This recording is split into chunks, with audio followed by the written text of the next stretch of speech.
बुडूस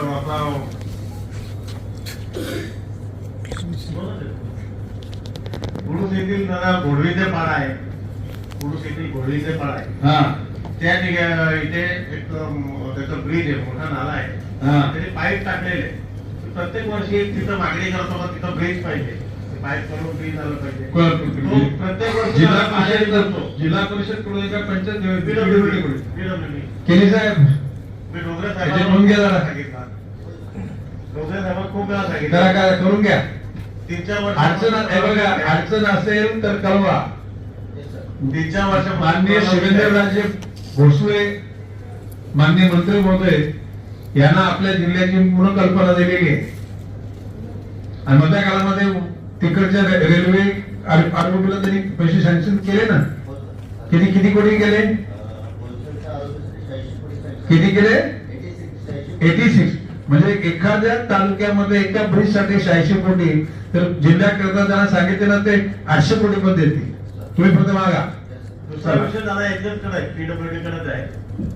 माझा लोपे बाजार पाडा आहे, आदिवासी पाडा आहे.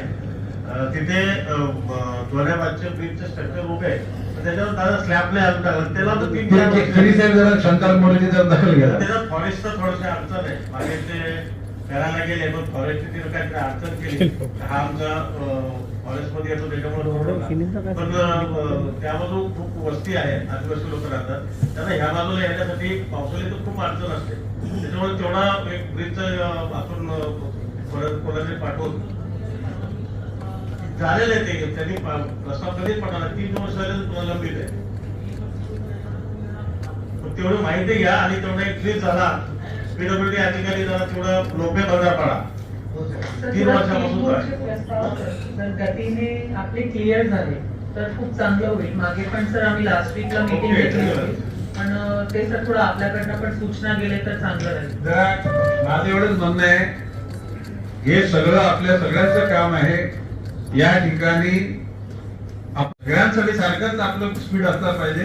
परंतु ही बाब नसेल वन खाते म्हटलं तर मी त्या खात्याचा मंत्री आहे. जर वन खात्याची दिरंगाई म्हटल्यानंतर इस्लाम तुम्ही बोट माझ्याकडे दाखवलं जाते. आपण आपली सगळी कार्यतत्परता पूर्ण करा. चिरंजीव तुम्ही पण, शेखुंजी तुम्ही पण. ओके. आमच्या दोन्ही अधिकाऱ्यांशी संपर्क करा, तुम्हाला पूर्ण मदत मिळेल. चला पुढे. म्हणजे कृषी केंद्र होणार म्हणजे अहो देशातून येणार आणि इथून देशामध्ये परत जाणार. जिथं गरज आहे तिथे आणि मेजॉरिटी पार्ट हा निर्यात होणार आहे. तर आता मी आजच्या सभेला असलेल्या सर्व आमदार, खासदार, विधान सगळ्यांना तुम्हाला सगळ्यांना म्हणणं आहे की ह्या जिल्ह्यामधल्या लोकांना प्राधान्य देण्याकरता तुमच्या ओळखीचे लोक त्यांना पार्वती कशा प्रकारे बनणार आहे. माननीय पणन मंत्री यांच्याकडे आपण बैठक लावू. आपल्या सर्व सदस्यांची संपूर्ण बाजारपेठ कशी होणार आहे, कधी सुरुवात होणार आहे आणि किती स्वरूपाचे गाडी. कारण प्रश्न असे